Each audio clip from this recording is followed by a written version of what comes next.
America's National Park of Speed. Look at the fall colors. It is absolutely gorgeous. There's a brisk wind, and it has been a factor. Thanks to Mazda for making this broadcast possible. We certainly appreciate it. Sitting next to me is Lefty McLeod, and the third member of our broadcast team is Hayward Wagner down pit side. Brisk is definitely the right word this afternoon. It is chilly here in Elkhart Lake, but a beautiful GT3 field here on grid waiting for us. Two major storylines at the moment. The first is the Taz Harvey car in third. That is a Civic Type R TCR car. It is massively larger than everything else on the grid. He says that everybody's going to be able to draft off him, but he really can't get a draft off anybody else just because of the height of the roofline of that car. To give you some perspective on that, the pole-sitting car, or what's technically qualified second, we'll get to that in a second, of Jeff Darnell, that car, the roof is about hip height for me. Taz Harvey's car, hip height is the belt line. It's the top of the doors, the lower part of the windows. So it is a full half a car taller than the RX-7 up front. The other big story is that Tony Ave, your would-be pole sitter, did change engines, we believe. He was the last car to grid, and that has moved him to the back of the field. So in theory, the fastest car on the grid is the last car on the grid, pending how that engine swap went. I did ask Jeff Darnell, I made a little joke with him. He has MCS stickers all over the car. Asked him what shocks he was running, and he looked up at me and said, "My lucky ones." And I kind of gave him a puzzling look. He said, "Did you say shocks or socks?" So keep an eye out for Jeff Darnell and his lucky socks. Jeff Darnell, and we'll start this one on the pole with the demotion of Tony Ave to the back of the field for that engine change. But at Lefty McLeod, we have got a beautiful 4-mile racetrack. I don't think there's anybody listening who doesn't know about Road America, but just in case, take us a lap around. I'm happy to talk about it every day if I could, and I'd race it every chance I get. All right, so they're going to come down this Road America straightaway from the starter stand into turn one. They're going to be fast. These aren't the fastest. One of the slower GT cars. That doesn't mean they're slow. They're fast. They'll be coming into turn one. It's very wide. There's a huge apron on the exit if they want to use it. They'll go down the hill to turn three. You'll see the rotary powers kicking out, some flames out the back on their downshifts into three, screaming along the back straight, up and over underneath that Sargento Bridge. They'll come down into turn five. Great passing opportunity at five, the left-hander. Up that little short hill under the Corvette Bridge for turn six. The little bit of a flick to the right for seven. 8 would be the Hurries Downs. And we got that carousel to the kink to turn 12, which is Canada Corner, the lowest spot and the northernmost spot, all the way buried in the trees at this point of the day. They'll come out of Canada, come up the hill around Bill Mitchell Bend at 13, and then awkward braking, but 14 is critical to get a run up the hill down the front straight. And that has made for some fantastic finishes, especially in these GT classes. And to get a look at that, we'll send the cars out on their formation lap, and we'll be back with you after a short break to thank some of the partners that make this broadcast possible.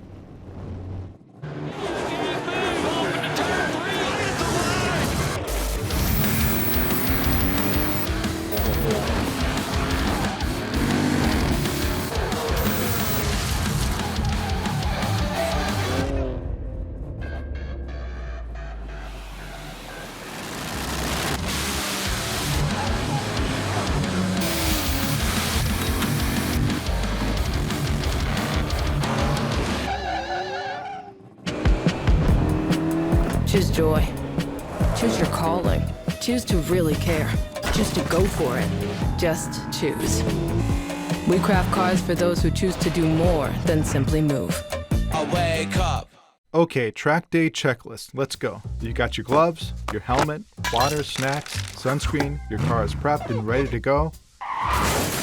Ugh, forgot your track day insurance, didn't you? If you want to be covered for the whole value of your car, you need high-performance driver education coverage through Hagerty. We'll get you a policy for track days, time trials, and more in less time than it took you to apply that sunscreen. Hagerty, let's drive together. Choose to get in there. Even better, get out there. Way out there. We craft cars for those who choose to do more than simply move. I wake up. You can see the cars leaving the grid. The crossed arms indicate the last car is out onto the racetrack. So let's introduce the 13 starters to you for the GT3 National Championship run. The car, as we mentioned, that qualified on the pole and technically still wins the Tire Rack Pole Award. His third Tire Rack Pole Award will go to the back, so Jeff Durnell will bring the field around to the green flag in the number 65 car. He's out of Cumming, Georgia, just north of Atlanta. He is the 2019 champion of this class, picked by Sports Car to finish on the box in his RX-7. Right behind him, the man Sports Car picked to win this class, the 32 of Michael Lewis out of Poway, California, the San Diego region. Michael also, by the way, won the Sunoco 260 Tuesday Award. His qualifying performance on Tuesday was closest to .260. He is a 10-time national champion, most recently in 2020 in this class. He has 44 runoff starts. This weekend he has also competed in GT Light and GT1. Taz Harvey will start in the third spot in the 88 from Danville, California, in the San Francisco region in his Honda Civic. Rob Borkowski is in car number 78 from the Chicago region. He is a two-time champion, most recently in 2013 in his Mazda RX-7. The 09 is Tony Rivera from Oceanside, California, and the San Diego region in a Mazda RX-3. Stacy Wilson, the father of a father-son pairing in this field, the number 47 out of Englewood, Tennessee, in the Atlanta region, the 2016 champion of the class in his RX-7. Chris Edens in car number 26 starts next out of Sherwood, Arkansas, in the Arkansas region. He won the Hawk Breakthrough Performer Award for making the biggest improvement from first to second day qualifying. He'll start in the 7th position in his Mazda Miata. Paul Young in the number 79 out of Commerce Township, Michigan, and the Detroit region in a Ford Probe. Then we've got the 12 of Armin McGregin, from Naples, Florida, in the Central Florida region, in his Mazda Miata. The 39 of George Chacon from Caledonia, Illinois, and the Blackhawk Valley region, in a Mazda RX-7. Then we've got Ken Nelson in the 91 out of Novi, Michigan, and the Detroit region, in a Nissan 200 SX. And Blake Wilson, the son of Stacy Wilson, and the number 55 out of Etowah, Tennessee, and the Atlanta region, in his Mazda RX-7. And then starting at the back, and you can see him just now coming into the shot in the number 44. That's Paul Young, but he'll be just a little further back. There he comes. The number 44 is Tony Ave out of Maiden, North Carolina, the Central Carolinas region, the 4-time and defending winner of this class in his Honda Civic. It's picked by Sports Car to finish on the box. He has this is his 19th runoff start, including 4 other classes this weekend. So this is his 5th and final class. I'm sure he's a tired camper because not only does he drive the car, he wrenches all the cars as well. So Tony Ave is going to have an uphill struggle in that blue number 44. There he is on your camera shot, as he'll have to come from the back and look for him to see what he can do. You can see Blake Wilson in that wide-fendered RX-7 just in front of him as the field now down in Kettle Bottoms. Trees lining either side of the racetrack as they come through the kink, which will get every driver's attention, down into Canada Corner. Man, what a beautiful fall afternoon. Could you ask for a better weekend of racing? It's been gorgeous all week long. This is the last race I get to call it. I say get to because I wish I could just see the next 2 weeks and call races every day. This has been spectacular.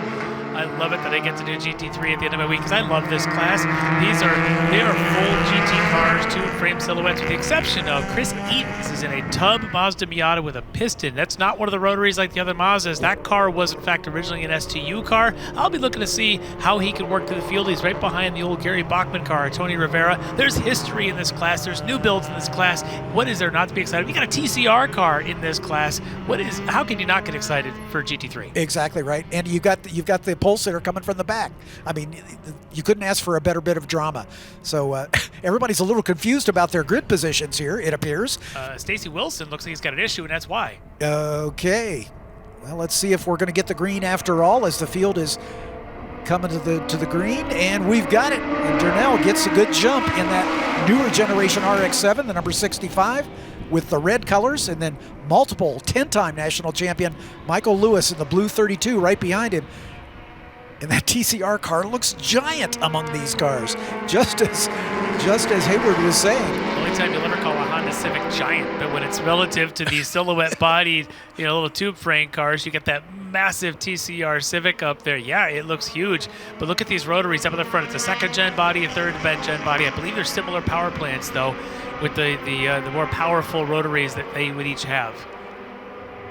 As down the hill they come, as we've got the 78 of Rob Warkocki, who's slotted there into third spot, and then the MX3 right behind him, or the RX3, excuse me, of Tony Rivera, as Durnell leads Michael Lewis. You talked about the rotary spitting flames out of the exhaust pipes in the braking zone down to turn 5.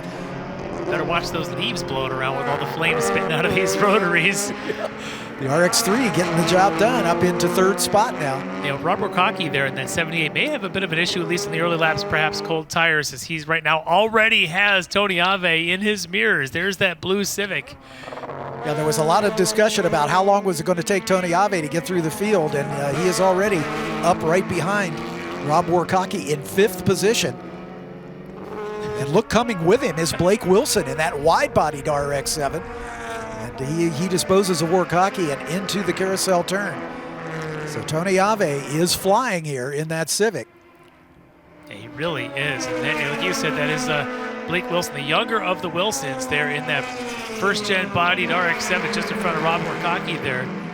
And Blake really taking an opportunity here to take that position. Early on, Taz Harvey's been shuffled back. He's probably got to get a little more heat in those tires. We'll see if he can make a charge late. But look at Durnell and Michael Lewis duking it out here. Yeah, this is a battle at the front for the lead as they put a little distance on the third place runner, which is the RX-3 of Tony Rivera. There you can see Tony, and guess who's behind him? Tony Ave. I would not have guessed at the end of one lap that our pole sitter would be in 4th spot, and he's about to be in 3rd, I'm guessing. He's gone from 13th on the grid. My goodness. To 4th. Let's see what happens. Across the line go the lead duo. Durnell in front of Lewis by about 1/3 of a second. Lewis down to the inside. Look at the leaves already gathered up on these two, as they've hoovered up some of the vegetation here. That's been a concern in other heats, other races here. The heat of these motors are definitely going to be a concern if they start scooping up some of the leaves. And usually it's the lead car in these pairs that suffers. A lot of them there in Tony Rivera's RX-3 there. But I wonder if perhaps the more closed bodywork on the Ave car is going to be a little bit more, a little less susceptible to sucking up the leaves compared to some of these other cars with the larger inlets. Yeah, there you go. Look at Lewis. Down to the inside. Lewis late on the brakes. He's throwing it in there, but can he get it turned? And yes, he does. Durnell not able to hold him off, but he is right on his tail as Lewis now takes a defensive posture up into turn number 6 with the flames belching out of the side of that rotary motor. That was amazing brake control and position of his car to get up alongside Durnell going into 5 and hold that line. Didn't get out to the exit curbing. Great job there for the 10-time champ, Michael Lewis. So this battle for 3rd continues to be a good one. Tony Rivera, I think, is winning the battle of how many leaves can you collect in the front of the car.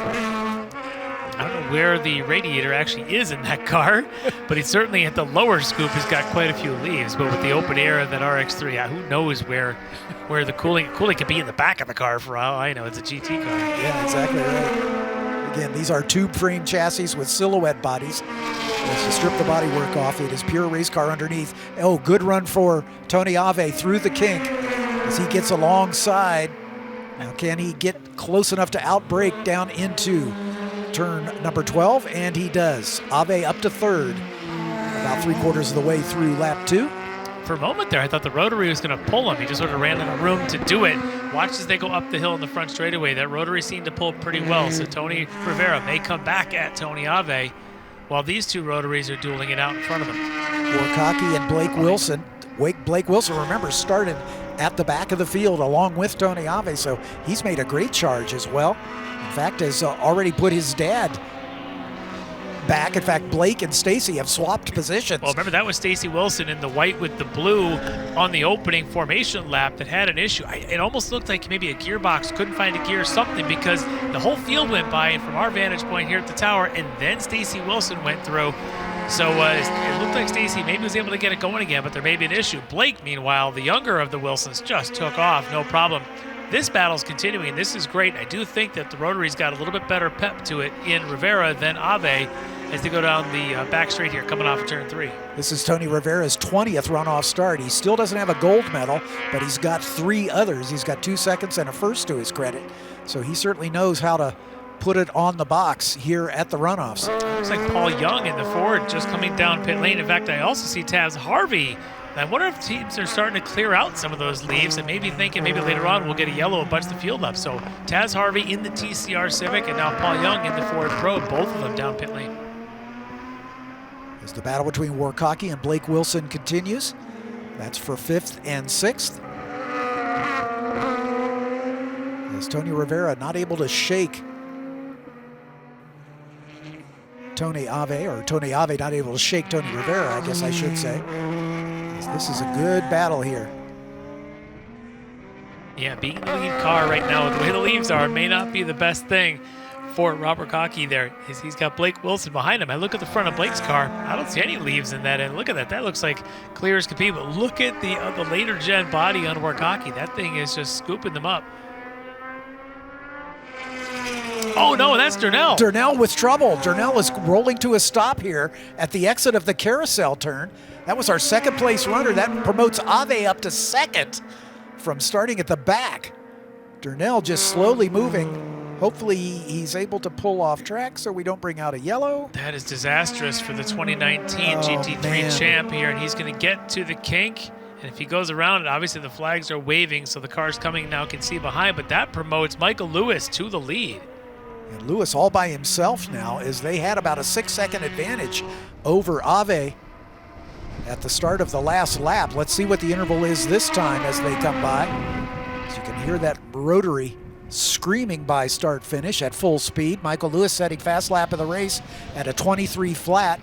And there's the Civic of Tony Ave. 7.9 seconds would be the amount he's got to make up. We're still in the early days here, just now working race lap 4. Yeah, Michael Lewis just reset fastest lap of the race at a 23.0. Ave second quickest on the lap, 24.9, and the rest of the field are quite a bit slower down from there. So those two really are moving pretty quick. Durnell still rolling.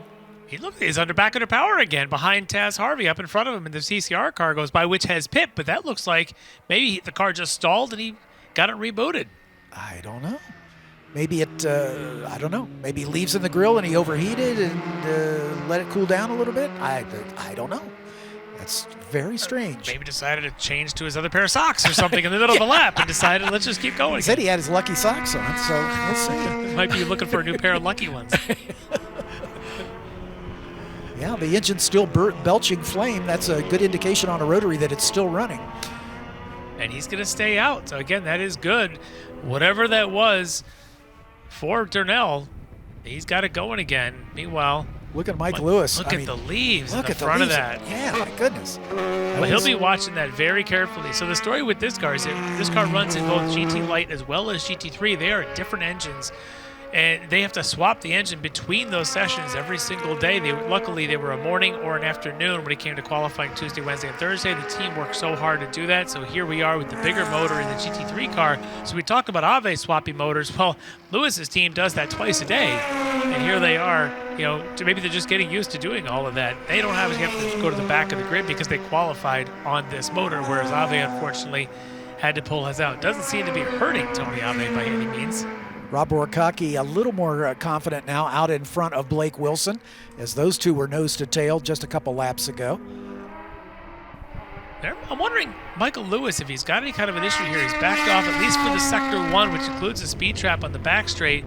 His time, 2.5 seconds slower than Tony Ave's.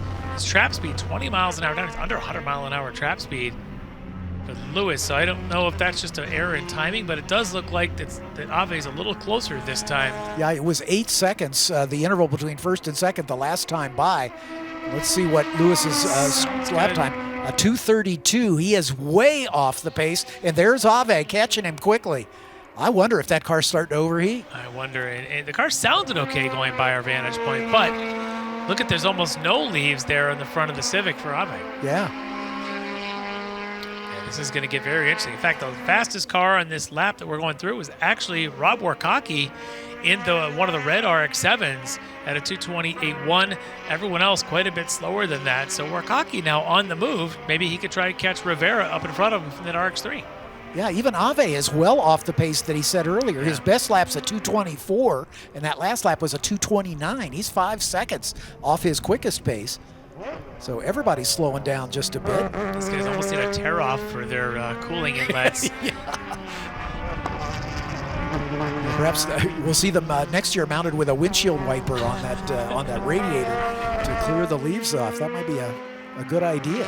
Either that or a very high mounted radiator inlet. Yeah. Michael Lewis out of turn 7, down the hill toward turn 8. Ave now in the same camera shot, which he has not been.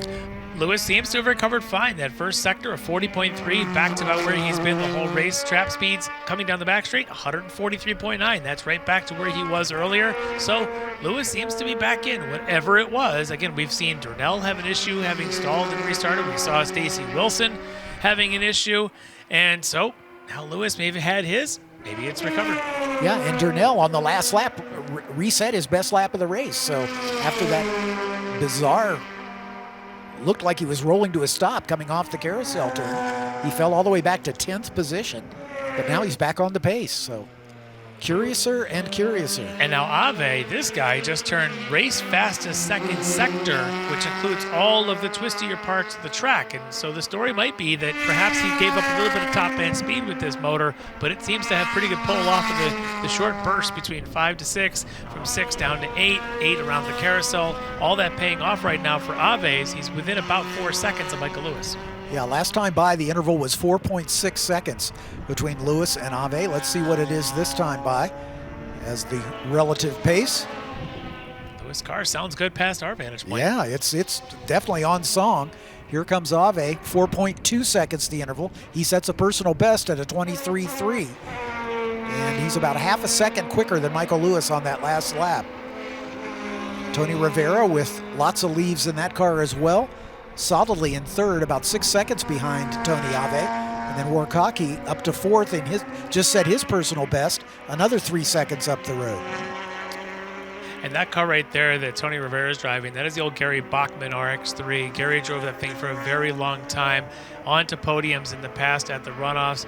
Gary passed away a couple of years ago, and the car changed hands to Tony. Tony, the first thing he said was, there's no way I'm repainting this car. It is a classic paint job that is so representative of Gary. It's very cool to see. He's still running it, and he's having a great time out here this week. And with that car, who wouldn't be? Yeah, absolutely. Absolutely. Yeah, that's almost an asterisk in Mazda rotary history. The RX-3, a lot of people don't even remember. They always think of the RX-7 as being the first Mazda rotary, but this one predated it by a couple of years. Well, whatever was with Michael Lewis, he's shaking that because he just did a 40.0 first sector fastest of the race and 144 in the speed trap. Well, Hayward is listening, I'm sure, so he'll have some questions to ask if Michael Lewis makes it to the podium about what happened. There's going to be a lot of people to ask different questions to, for sure. As right now I'm looking down the timing chart, Chris Edens in that Miata just turned his best first sector and his best trap speed as well. He's currently running 6th in that. It looks like an absolute showpiece. It looks like a show car, tons of carbon fiber on it. I'm sure at some point we had a great camera shot of Chris Edens out of Sherwood, Arkansas in that car. But the battle up front, as I'm seeing Lewis, I just Here's said. Durnell again. Another issue for Durnell is he's on the back straight there. You can see the Sargento Bridge. See if it's the same issue, and perhaps can he get it refired? Yeah, just coasting almost under the bridge. That's at the exit of turn 3 on the run down to turn 5. He got up the hill to the bridge, and from the bridge down to 5, it's all downhill. Let's see if he can get it refired, maybe pop the clutch and get some refire in that. Meanwhile, up this front hill, that's Lewis. Lewis and Ave right now are trading sectors. Lewis resets first sector fastest. Ave resets second sector fastest time. Ave turns the best lap of the race, and he closes it down to 3.6 seconds. And we're just now coming to half distance as we're working race lap 7. So halfway through this lap, we'll be halfway through this race. Big slide for Lewis coming out of 1 there, so he knows that Ave is closing the gap a little bit. He's having to push. You can bet the crew's on the radio to him, letting him know that Ave's coming. As you look at qualifying times, they were only about a tenth of a second apart. Admittedly, Ave with a different power plant in that car. Oh, look at this. There's an engine running for Jeff Durnell. So coming down the hill, he was able to get it fired again. So whatever's going on there, whatever kind of perhaps ignition issue, maybe just a General Electric issue where it just sort of quits and then he has to refire, he's able to do it. Or he could even be having a gearbox issue, like potentially, again, in theory, maybe that's what Stacey Wilson had on the start. Who knows? But for Jeff Durnell not having the day.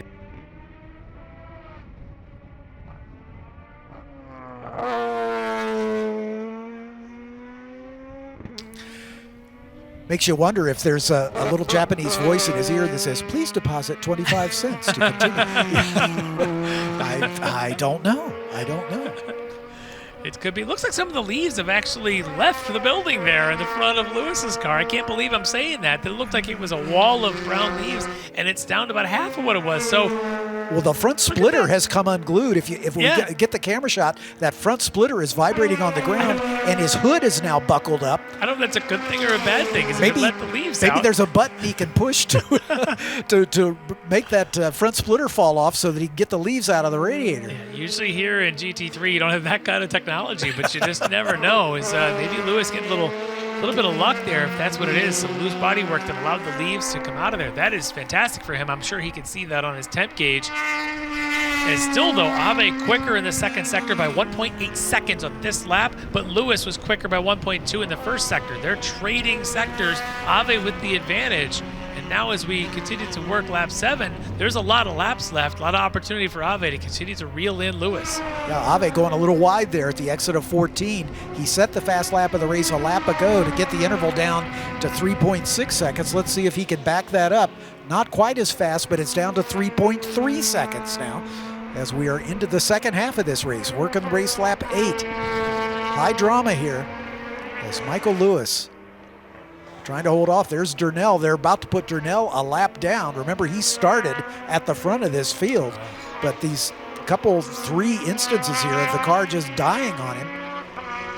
Yeah, the potential's there, but I'm sure he would love to have had the power plant working for him, be able to fight it out with Michael Lewis for the whole race. Right now, he's at some point about to give them the old point by and let them go through, and I'm sure Jeff won't be happy, but he's a good gentleman about this. He'll let these guys on through and let them play for their potential medals, but he won't be happy about it.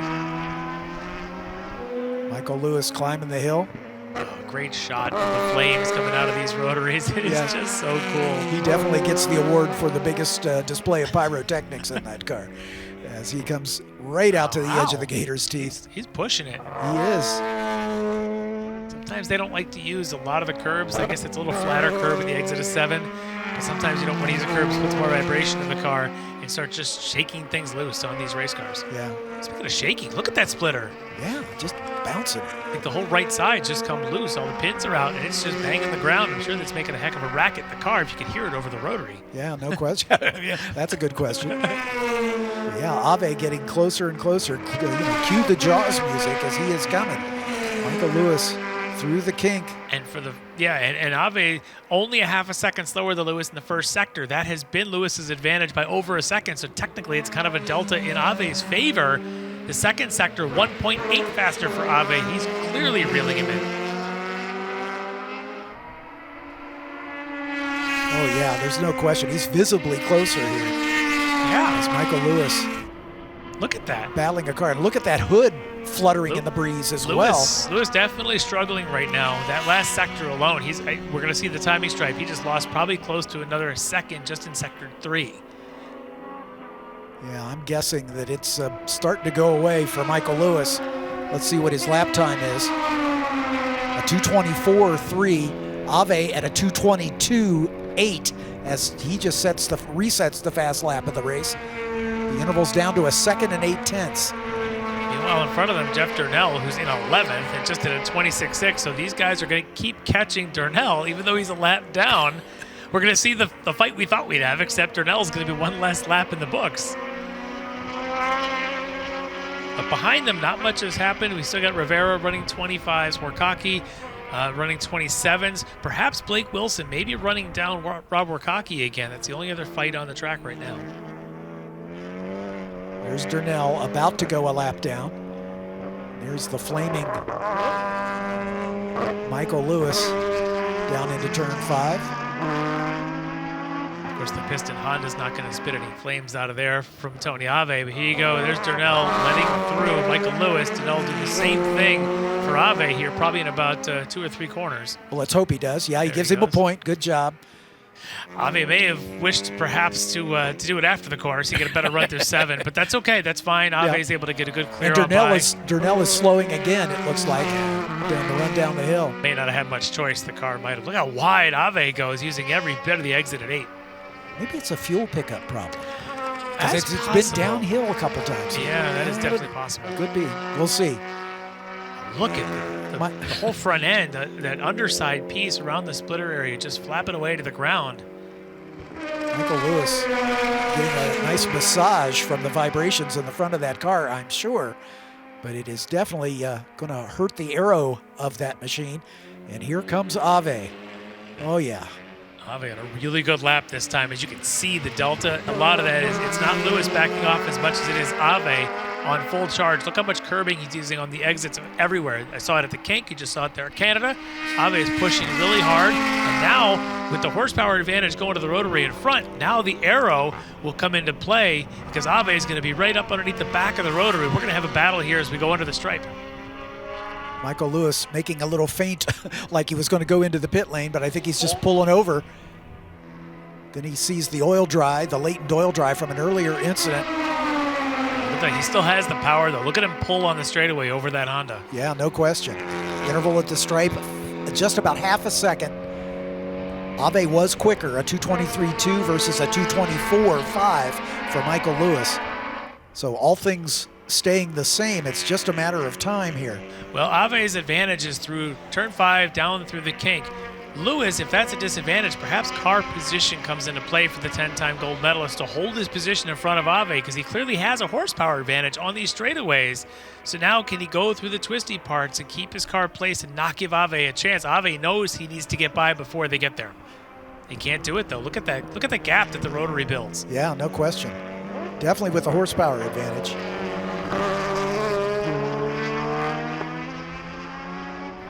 Is that a little smoke coming out of It is. Ave's car? Just a little bit from the left side there. Was that a little bit of either misshift or a little bit of misfire? It sounded like almost coming around 6.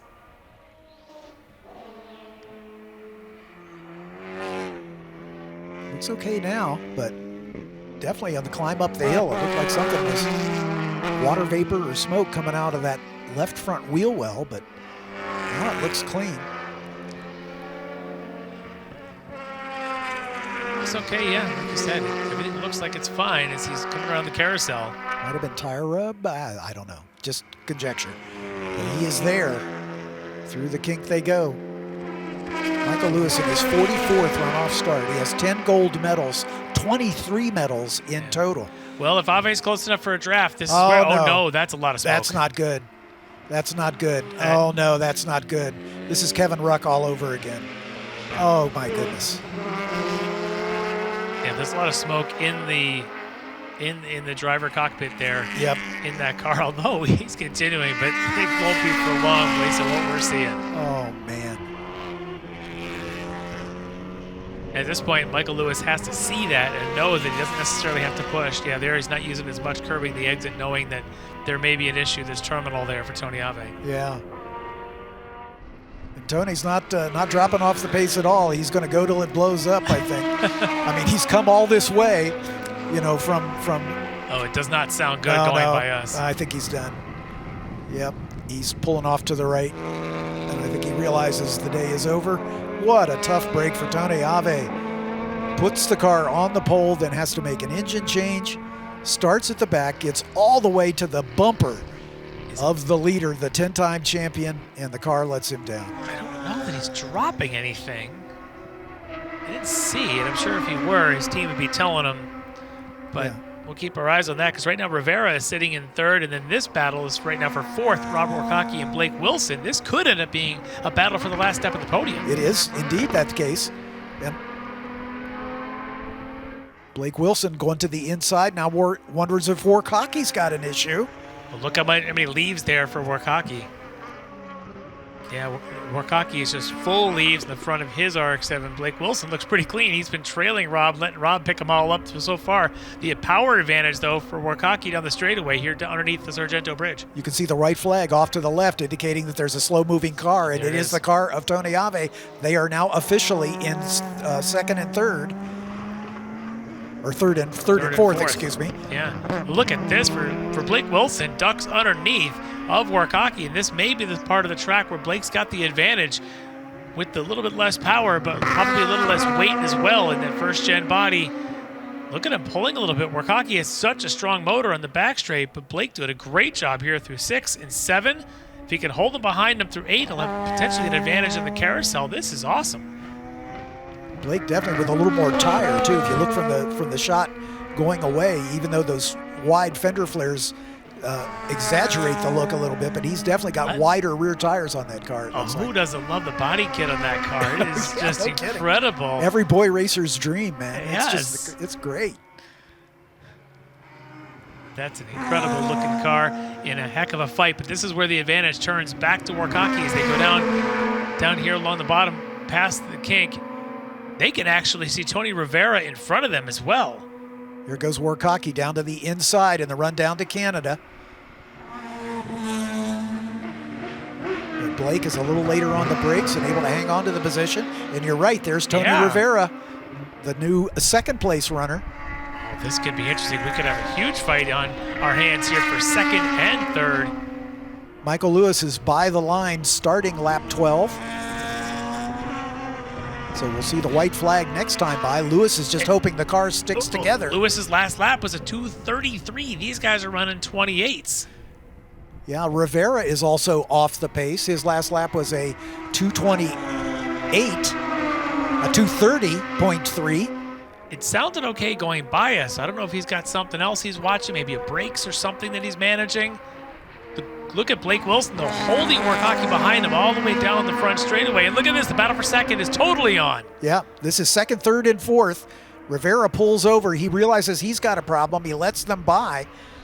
So I don't know that he's going to finish this race. So now Blake Wilson up into second spot. He started dead last right next to Tony Rivera, or Tony Ave, excuse me. Yeah, Rivera's done. He's coasting to a stop here. I think he's hoping to get over the crest of the hill so he can coast down to the back door entrance. Now he realizes the best job, good sportsmanship. Pull off into a safe spot there and don't affect the race for everybody else. As Rob Warkaki is now all over Blake Wilson. This is the battle for second and third. Yeah, this is great. This could be the battle for the win if Michael Lewis can't make it around on the final lap. Very true, and Lewis continuing to nurse that car around as we've still got about a lap and a half still to go. These guys are fighting. They probably have no idea that anything may be happening up in front of them other than they've seen cars around. But Blake Wilson, look at the track position, trying to hold Warkaki on his left. Around the carousel they come. As we are working race lap number 12. Again, white flag next time by to indicate 1 lap to go. So Lewis has about 20 seconds or so in hand right now over this battle. It was 23 seconds when they came across the stripe and looking at sectors. Wilson and Warkaki about 3 seconds faster than Lewis in the first sector. I think Lewis is strategically backing off, but this is no backing off. This is a battle. Warkaki going to the outside now. Blake Wilson's going to make him go around the long way as they come into Canada. And he goes wide. I think some of that oil dry from yesterday might still have been there and hurting the braking. braking. Warkaki's slowing. He's got a problem. Oh, man. Did the leaves play a battle for him as well? I wonder if when he got to the brakes, something else may have gone, because that was such a good battle going right there. So Blake Wilson now sitting in second. Warkaki is out. There he is. Doesn't even make it around Bill Mitchell Bend. Now where's Chris Edens? Yeah, he is now the third place runner, it looks like. As Warkaki is fallen by the wayside. Blake Wilson across the line in second, 17 seconds behind Michael Lewis. You can see the white flag waving, so this is it. 4 miles to go for these guys. Right now, Lewis, Wilson, and then we're waiting on Chris Edens to come around. George Chacon then also, and McGregor not far behind him. There's Michael Lewis disappearing from view. under the Cheese Bridge, down toward turn 5. And he's got to be getting radio calls from his team saying, hey, there's some other attrition. Get this thing home. Yep. Big slide there, actually, for somebody who's trying to nurse the car back. Yeah, you got a 17-second lead. Stays off the curb at the exit of 6. I suspect to do the same here at 7. Yep. And yeah, look, the radiator's pretty much clean. Yeah, but that bodywork is still very loose, especially down that right front, and the hood too is kind of lifted a bunch. Yeah, this is a battle of survival of the fittest here, as these cars have been fallen by the wayside. Last man standing is going to take the win here. It's the way GT cars can be at times, which is why it's amazing to watch a race like this at times where there's just so many great battles. But to build a car that can be on a podium, you got to build one that can finish a race. There's a lot of contenders here, but who can actually do it? Lewis, a couple more corners and a couple of straightaways. Blake Wilson out there right now in second. Chris Eden's third. George Chacon up to fourth in his white RX-7. Remember, there's one more set of corners to go for Michael Lewis, but it looks like he's been able to nurse it home. One more time on the brakes, one more set of downshifts. One more burst of flames.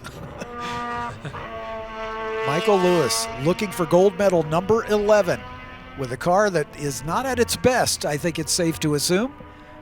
Almost 11 seconds on that last lap off his best, but the checkered flag flies nonetheless. Michael Lewis, the last man standing among the front runners. And look at Blake Wilson, started 13th on the grid, and he's going to come home with the silver medal. There's a contender for that hard charger. Boy, pretty much I think he's got a shoe-in for the hard charger. Chris Edens in his 7th runoff start has not had a medal. He's had 2 top 10s, and he's going to end up on the box if he can get that Miata. There he is. That's the 39 at George Chacon, actually, which worries me a little bit that we have not seen Edens through the Sector 2. This might be Chacon now sitting in 3rd. Yeah. Where is Chris Edens' car? He must have fallen by the wayside as well. Chris Edens is at the carousel. Yeah, so he's got a problem. Here comes George Chacon, and he's going to take the last step on the box. How about that? That's amazing. Again, you got to make a car that can make it all the way to the finish. And George Chacon has done just that. Good for him. George Chacon started back in 11th position, and he takes it. Yeah, there's Chris Eden's car right now. Half a lap at the end. Half a lap to go, right at the carousel. Entrance to the carousel. Oh, man, how tough is that? Here comes Armin McGregor. He's going to get 4th place honors as he climbs the hill. Armin started back in 10th position. So this one was all about attrition as Armin McGregor comes across.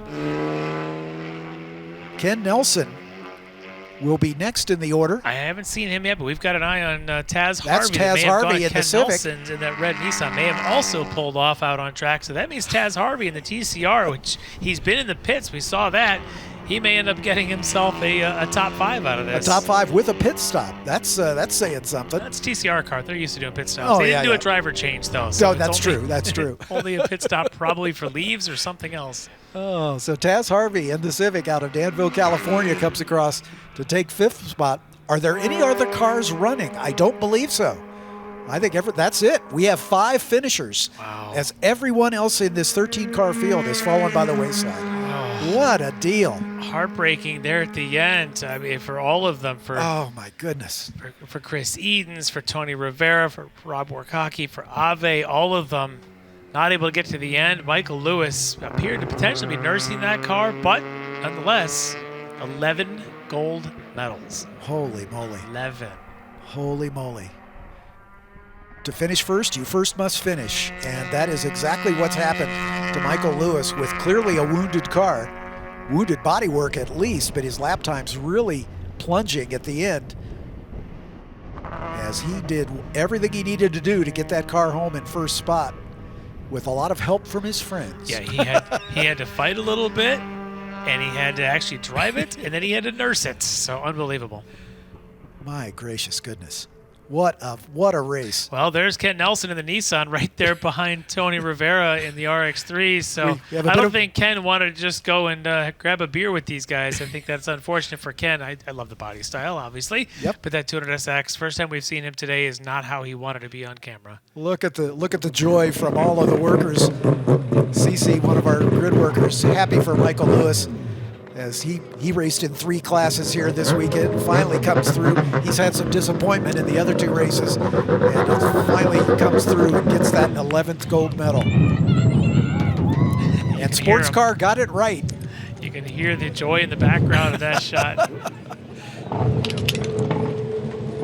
Hey guys, I don't know if you realize this or not. Michael Lewis, for years, a dominant factor in GT1 racing, and in his later years now has branched out into GT Light and GT3 as well.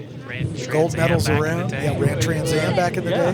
Let's go down to Hayward with Michael Lewis. That was nerve-wracking. Michael Lewis says that it was nerve-wracking. I just got to ask you, what does it feel like to have your daughter give you a gold medal? Oh, yeah. It's a little emotional. It's been a big week for you. You've had some issues in the GT1 race. GT Lights didn't go the way you wanted it to. You've got the gold. Talk about your race a little bit. Yeah. I mean, this is the swan song for GT3. So I wanted to win this race against those guys and have it be a battle, and it certainly turned out to be. And but yeah, we've had such poor luck this weekend and for a couple years. So just nice that it smiled on us a little bit there. I mean, Tony was certainly had the bit between his teeth, and he was coming hard. I'd saved a little bit, and I thought I could hold him, but I'm glad I didn't have to. It did look like a couple of laps. Your lap times climbed up a bit. Was that intentional, saving the car? Did you have heating issues? What was going on there? Yeah, I did have heating issues, skyrocketing oil temperature, so I had to back off. You have most of the Kettle Bottoms forest on the grill of the car right now. Is it? And I don't know why. I didn't go off or anything, but yeah, and then it went right back down. So apparently it healed itself, so I'm happy about that. Yeah. Well, congratulations to you. I heard some incredible number, like 11th National Championship from the guys in the booth. Yeah. Gold for you here at the Runoffs. Yeah, we've been stuck on 10 for a while, and I thought that was it, but it's nice to break that. And it's such a privilege with the guys that have that many championships to be in that company, so just unbelievable. Thanks. Well, congratulations. Daughter Lauren is climbing in the car, I believe, to go on the victory lap with her dad. So a real special moment here for the Lewis family. Oh, that's just great. That's a great story. As Michael Lewis will take yet another victory lap to go with the 10 that he's taken prior to this. And that's a great moment. Yeah, sure is. Tells you what it's about. You know? Oh, yeah. Absolutely. Yep. For the team, for the family. We'll see you in a few. It meant a lot to him. If the car can go, gotta do one more lap, 4 more miles. Or not. Here's the graphic with our top 10. This the actual order may be a little strange. Michael Lewis was your winner as he held on Blake Wilson. What a run. Certainly a shoe-in for the Sunoco Hard Charger Award. George Chacon coming home in 3rd spot. Armin McGregor takes 4th place honors. Taz Harvey in the TCR car comes home in 5th. Chris Edens by the side of the road in 6th. Same story for Ken Nelson in the 91. Same story for Tony Rivera in the 09. Same story for Rob Borkaki in the 78. Same story for Tony Ave rounding out the top 10. Jeff Dernill and Paul Young also with issues. Stacy Wilson was the first to retire. So my goodness, what a race it was. Let's go down and talk to Blake Wilson and George Chacon, probably the 2 most surprised drivers on the property. Blake, I got to ask you, when did you think that maybe you were going to end up on the podium of this race? Well, I don't really know. You know, we just drove as hard as we could, and the car was really good. We was planning on the car being good through the second half of the race, and it really was. I was able to get back by Rob. I'm not sure what happened to him. Hope everything's okay, and it was just a lot of fun, you know. You qualified 13th for this race. You drove it to 2nd, certainly the hard charger of the race. What does that feel like? Oh, it feels great, especially getting to do it with my family, and you know, we put everything into this, and when we have a good result, it just means everything to us, and we couldn't do it without him. Congratulations on the silver. We're going to get George, our bronze finisher. George, I'm guessing this race just ran exactly like you drew it up. Yeah, actually, I figured there was going to be a lot of attrition, but the way they were falling out was incredible. And every time that I would see a car parked on the side of the track, it's like it's one more position, and yeah, it's like survive it, and we did. So, yep. I'm really proud of everybody that was behind the scenes here. Thanks to my father and my family, my wife, Colette, and all my kids. Yeah, and everybody back home, Mazda, Goodyear, thank you very much for their support, and especially the guys back there, John, Ryan, and Dakota. Yeah, and I tell you what, it's amazing. I know there's people I'm missing, and I apologize, but I appreciate their help. They know who they are, and it's phenomenal for us to be on the podium. Well, a lot of emotion in the moment. Congratulations on the bronze. Thank you very much. Anybody watching this doesn't think this is a big deal to these drivers, that's a pretty good indication of what it is. George Chacon in his 7th runoff start, his best finish prior to that was a 4th at Mid-Ohio back in 2016. So it's been a long way. And here's the start of the race. Jeff Durnell takes off like a shot out of a cannon. He and Michael Lewis with a good battle early on. Lewis finally taking over what would eventually be the lead, but this was the charge of the race. Tony Ave, after a motor change, starts at the back, but then just as he's ready to take the lead from Michael Lewis with a wounded car, the engine expires, and then here comes Blake Wilson battling all race long with Rob Workocki, Yeah. Sorry, I had a brain fade there for a minute. As they battled all race long, and then Workocki's car mysteriously fails. There goes Tony Rivera's car suddenly failing, and Blake Wilson finds himself in 2nd spot. Michael Lewis comes home with, as he said in the interview, with oil temperatures skyrocketing. We could have told him why. He had no way of knowing because he can't see the grill of his car from the driver's seat. So what a fantastic race. It's all about attrition, but hey, you got to be running to get it done. And Michael Lewis, Blake Wilson, and George Chacon, survivors at the finish, with only 5 cars of the 13 finishing. Let's wrap it up if we can. Thanks again to Mazda for making this broadcast possible, for a great finish to GT3. And we've got a little more racing to go, so don't go anywhere. But on behalf of Lefty McLeod and Hayward Wagner, I'm John Phippen. Thanks for being with us. We'll see you down the road.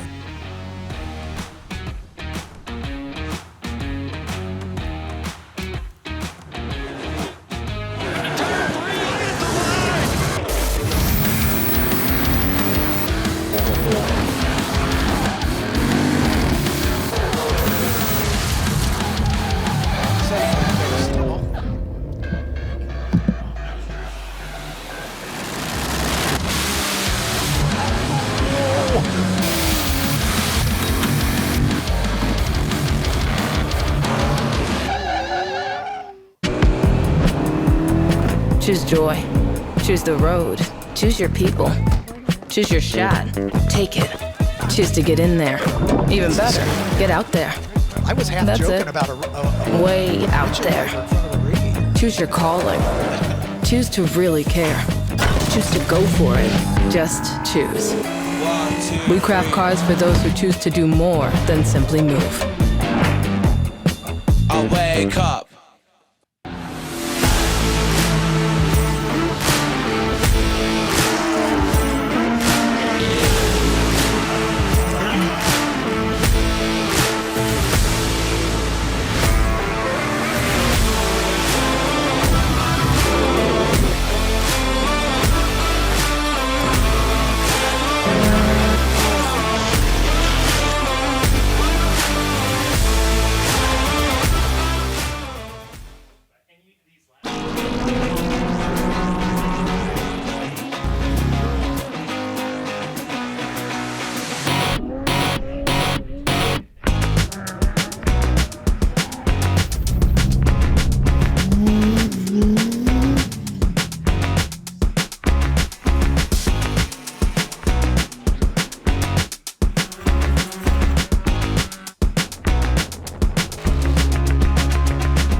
joy. Choose the road. Choose your people. Choose your shot. Take it. Choose to get in there. Even better, get out there. That's it. Way out there. Choose your calling. Choose to really care. Choose to go for it. Just choose. 1, 2, We craft cars for those who choose to do more than simply move. I wake up.